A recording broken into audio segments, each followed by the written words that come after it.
Hey everyone, welcome to another video. Today we were working on this Xbox One X, which I've got in front of me. This has been sent in by a customer for repair, and the issue with this is that it doesn't turn on. So with the Xbox One X, the issue is normally down to one of two things. It's normally quite boring, if I'm being honest with you, but it's normally down to either the HDMI read driver, the TDP158, or the power supply. So with that being said, my name's Dakota. I'm an electronics technician and I mainly work on games consoles, but I do work with other stuff too. So if you do need to organise your repair, there'll be a link in the video description. You can book it in, you can get a quote if you need it. I will say for the most part on the Xbox One X, it generally costs around about 50 to 60 pounds for a no power issue, depending on the exact cause. If you are new to the channel, don't forget to get subscribed, turn on the bell notifications, all of that good stuff. And yeah, let's get down to this repair. Alright, so the first thing I'm going to do with this is what I always do, and that's going to be to just test it and to see if I can replicate the issue for myself. Then what I'll do after that, that's the power supply. What I'll do after that is obviously, just see if I can figure out the issue, but I'm not sure if you can hear that, but that don't sound good, does it?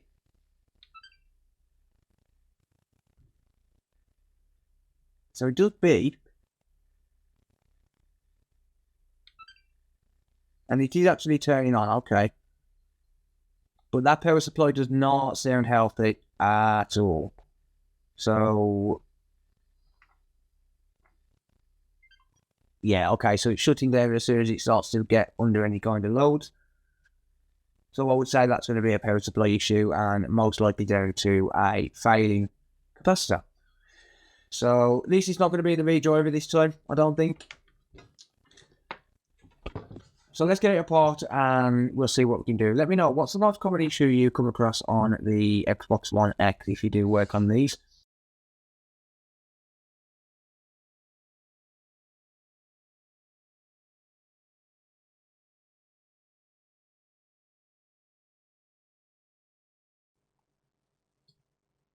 Yeah, I can hear it ticking. I'm not sure if that's going to come across. And I've just realised I don't have my microphone clipped on. So I'm going to have to enhance the audio for that. I am really, really sorry. This is going to be a messed up video, but I don't want to lose it. I'm going to have to enhance the audio as much as I can. I've just put the microphone on, so I apologise for the terrible audio. But I'm not sure if this is going to come across, but I can hear ticking. I hope that comes across on the microphone. It'll probably become more apparent, when I actually get the power supply open. But I can hear a ticking coming from that. And that sounds to me like a leaky capacitor, or a capacitor that's not leaking, but just faulty. Or just faulty in general. So I'm going to give a word of warning here. Don't work with power supplies if you, number one, have a heart condition. Number two, if you wear a pacemaker, or number three, if you just feel unsafe around them, because they are no laughing matter, okay? Power supplies can be dangerous, and I'm going to show you in a minute. This one probably isn't going to hold much charge because the capacitor's faulty, but it will still hold some charge, and obviously that can cause, if you actually touch the wrong contacts, that can cause a pretty nasty shock. If you're wearing something like a pacemaker, then that's going to cause no end of trouble. Let's be real, it's going to cause no end of trouble if you're wearing something like a pacemaker or something like that.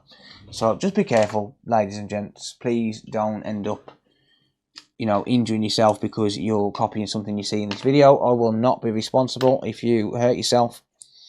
Take this for an entertainment video only, and you never know, you might see me get a shock. No, you won't, because I know where to touch on it, but yeah. One thing I don't recommend as well is prying it open with a metal tool like I'm doing. So do as I say and not as I do, alright? And you'll be fine.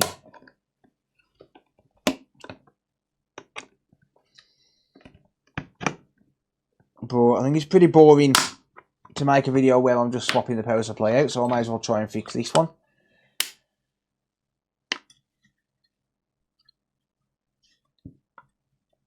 But if you look just here, right on the edge here are a couple of pins. if you touch those pins, it's gonna freaking hurt, okay? These capacitors can hold a charge for a long time, sometimes weeks.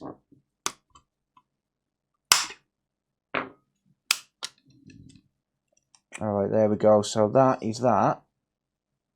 That cap is actually not leaking, but it is going tickety-boo. So we've got a 150 microfarad 420 volt capacitor. Normally these charge up to around about 380 volts.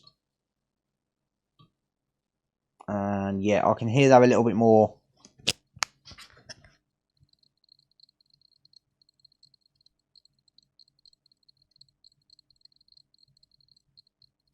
I'm really not sure if that's coming across on the audio, but we'll see. So what I'll do then is I'll just grab my multimeter here. I'm going to switch to DC volts. And first of all, I'm going to check the 12 volt output and just see what we've got coming out of this.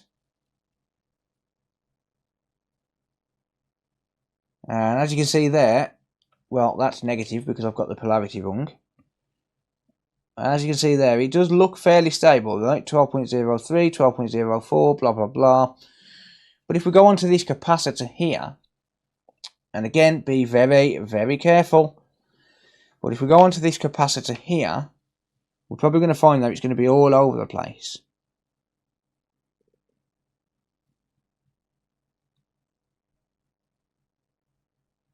Yeah, it is.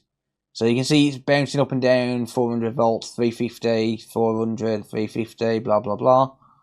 And yeah, that is not good. It needs to be a lot more stable than that.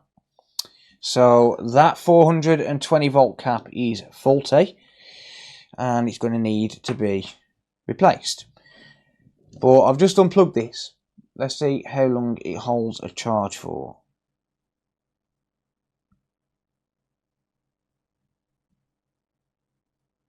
It isn't holding a charge at all.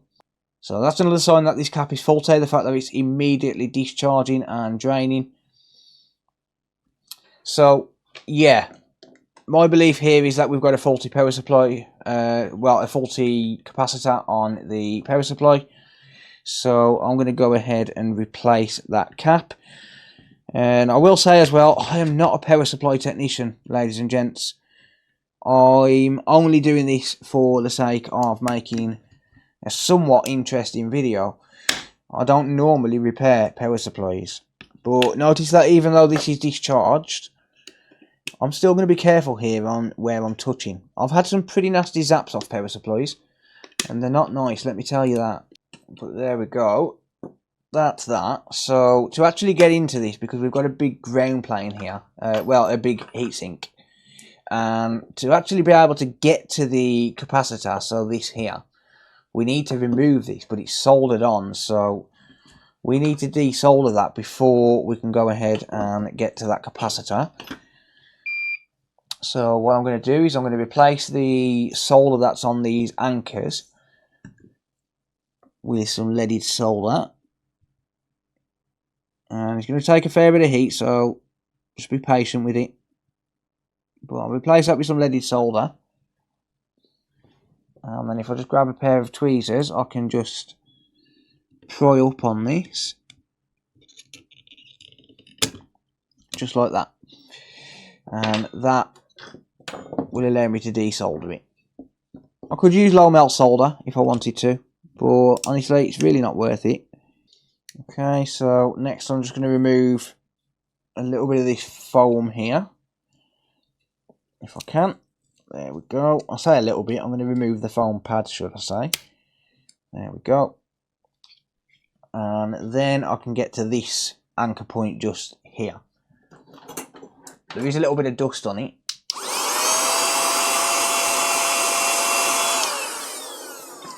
There we go. So now that I can actually get to that, now I can see it, I can desolder it. This one takes a lot longer because the pad is a lot bigger than the other one. But if you just put a little bit of tension, a little bit of upward pressure, and keep the soldering iron on it, it will work its way free. Like I said, I can use low melt solder if I want to, but why use that when I don't need to? Okay, there we go. So that's desoldered. So this capacitor that we're talking about is just here. So just to double check, even though I've already tested it, I'm just going to check these two contacts here and just make 100% sure that it is discharged. And it is. Awesome. Okay, so I can definitely work on this safely. So what I'm going to do is I'm going to take my hot air gun with a nozzle on it, so a small nozzle. I'm at 440 degrees Celsius on the hot air. But what I'm going to do is just replace the solder that's on these two contacts with leaded solder. First of all, just to make it easier.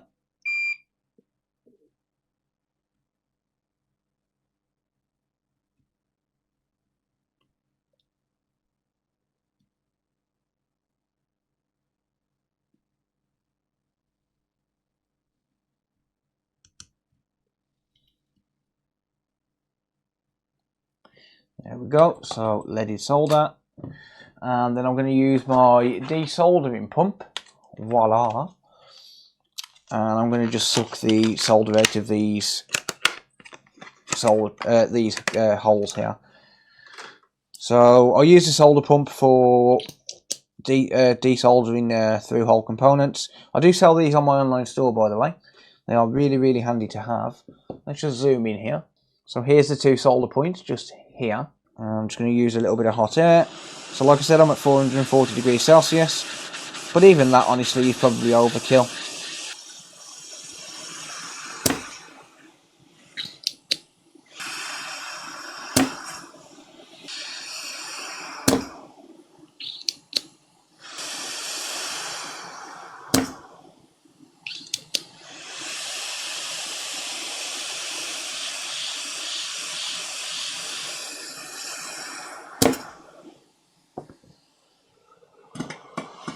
Okay, there we go. So that's the solder sucked out of there. And then we should... There is a little bit of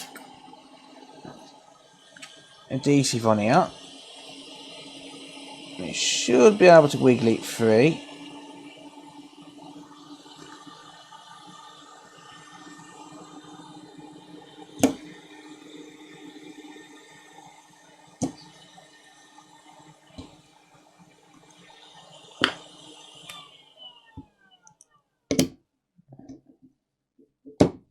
And there we go.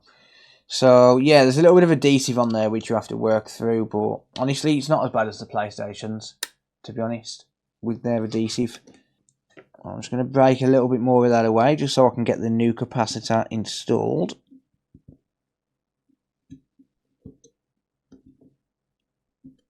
There we go.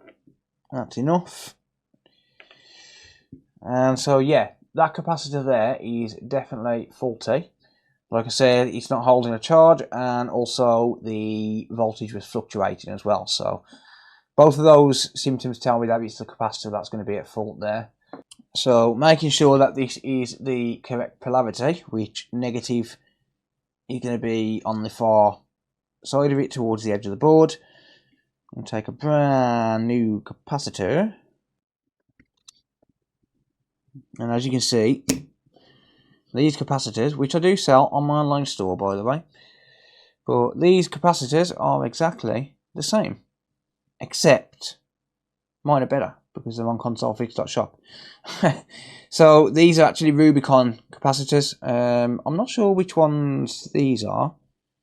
I think they're Tacon.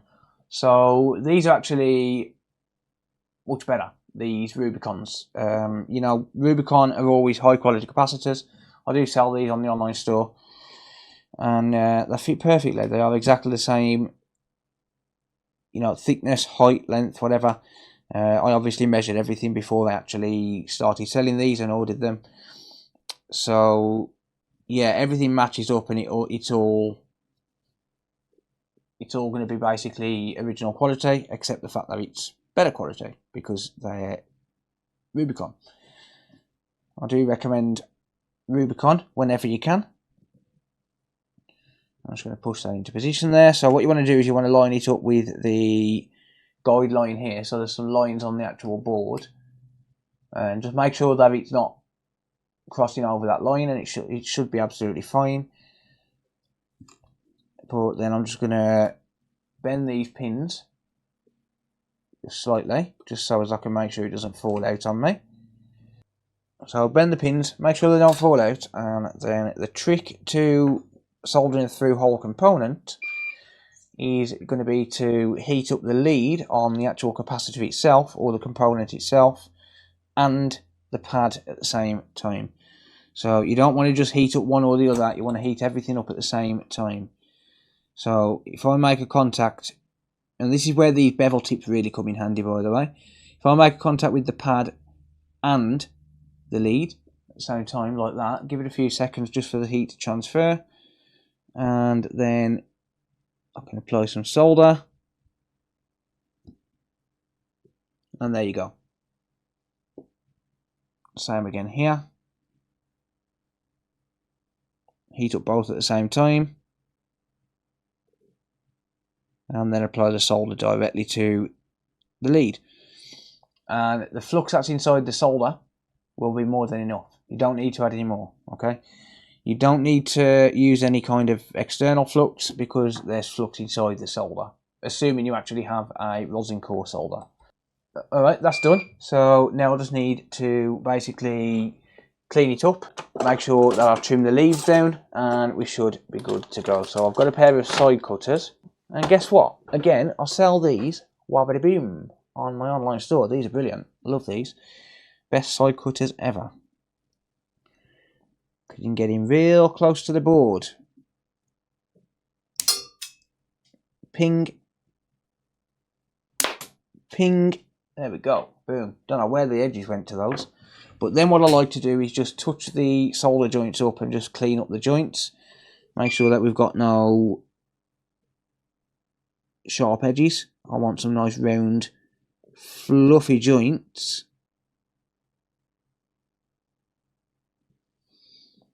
And there we go. Finally, I've got a microfiber cloth with some IPA on it. And I'm just going to wipe away the excess flux that's come out of the solder. And that's it. We're good. That is absolutely fine.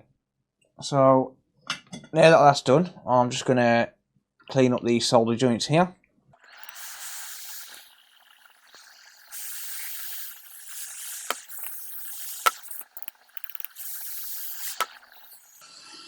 There's an awful lot of solder inside those holes.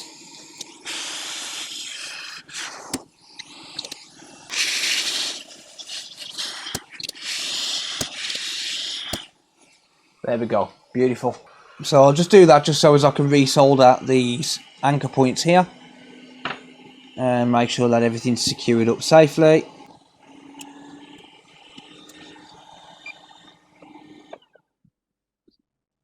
And again, you want to contact the solder joint. And then you can flow the solder on. That's hot. Whoever thought a solder joint would be hot? And I didn't make contact. Of course I didn't. Damn it.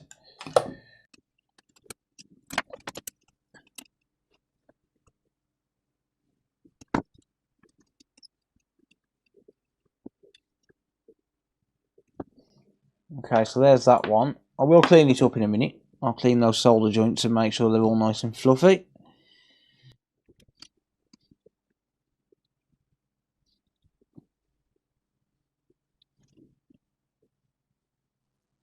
I just realised you couldn't see what I was doing, so I was just pushing down on this just to make sure it doesn't come out of line.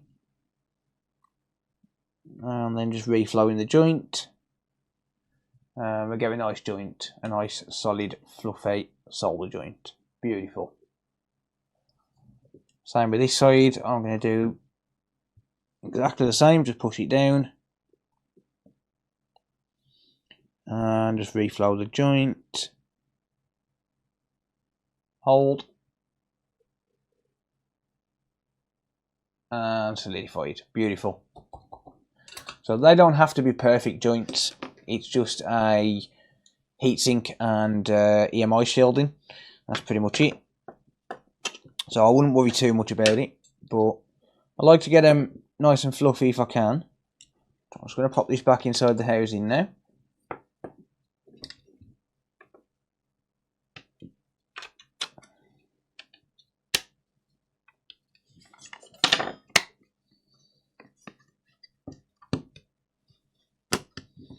And the foam lines up perfect.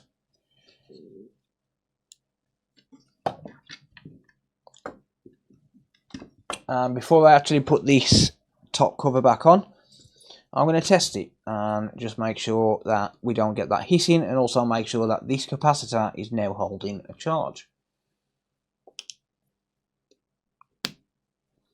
Excellent. No noise. And if we just have a look at the multimeter again, we should now get a nice stable voltage. Let's have a look. 372, 370 volts, 380 volts. So as you can see now, if I don't keep slipping, it's not as sporadic as it was. So we'll jump up to 380 volts, and then it'll drop down to 370, and then as soon as it drops down to 369, it'll jump straight back up to 380 and recharge itself. And that's what it should be. So yes, it's rated for 420 volts, but it doesn't actually charge all the way up to 420 volts. It charges to 380. So obviously the fact that it was charging to 405 before and not 380, and then it was just bouncing straight down to 350 and then back up to 405, etc. That's a sure sign, a dead giveaway, that your capacitor's faulty. So yeah, like I said, the ones that I replace it with, they are the same size capacitor, but obviously the Rubicon ones are better, the better quality. So I can seal this up now, and then the console should turn on and stay on. We shouldn't get any hissing, shouldn't be any weird noises coming from it. We should just get a nice smooth running console. Lock everything back in. Beautiful. And that is one repaired Xbox One X power supply. Really nice and easy. Let's just double check it now, make sure that nothing is going to be causing an issue. As you can see, we've got the fan spin, so this is set for always on. Obviously it needs a service and stuff, but I'll do that off video. I am not going to do it now because it is 3:30 AM. So we'll turn that on, and yep, that's fired up first time. No double press on the power supply. So what I'll do now is I'll just connect it up to the capture card, make sure it actually displays. Obviously it will get a stress test and stuff, but it's not shutting down so far, and it seems to be working perfectly fine. Boom. There we go. So I'll leave this running for a little while, just make sure it actually loads into the dashboard and stuff. But yeah, I mean, yes, it can be dangerous to work on these, you know, especially if you've got like a pacemaker or something. You know, if you've got a heart condition, even if you don't know about it, you could still have a heart condition. So it can be dangerous. Just make sure that the capacitors are always discharged fully. You know, use insulated test leads and test it in DC voltage, and make sure that the capacitors are fully discharged. And also on top of that, you can still have charge on the hot side as well, on the AC side, so where power comes in, you can still have residual current going through that. So just be careful. You know, if you want to wear rubber gloves, keep yourself safe. There's no shame in safety. But yeah, that seems to be staying on and working absolutely fine. As you can see, the light is still on, and yeah, it's working. So it will get a stress test. It will be fully tested to make sure that everything's working absolutely fine. But that being said, this console is now working and it can go back to the customer. I'm sure the customer will be happy. So not only have we fixed the console, but we've also kept the power supply out of landfill just for the cost of a capacitor. If you do need to buy these capacitors, I don't have many left in stock, but I can replenish stock if needed. If you do need these capacitors, or if you just want to buy a power supply, I do sell them all on the online store, as well as other parts as well. So be sure to check that out. Don't forget to get subscribed and turn on the bell notifications so you don't miss any future videos if you do want to learn more about repair. And also, if you do want to support me, if you find these videos useful, if you find any value in them, you can support me by becoming a Patreon supporter, or you can also donate to me directly. I'm currently running a shed fund. It's that way because everything's opposite. I'm currently running a new workshop fund, so you can support me that way as well. Thank you very much for watching. I really do appreciate it. Don't forget to like, comment, subscribe, and I'll see you all in the next video. Take care, everyone. Bye for now.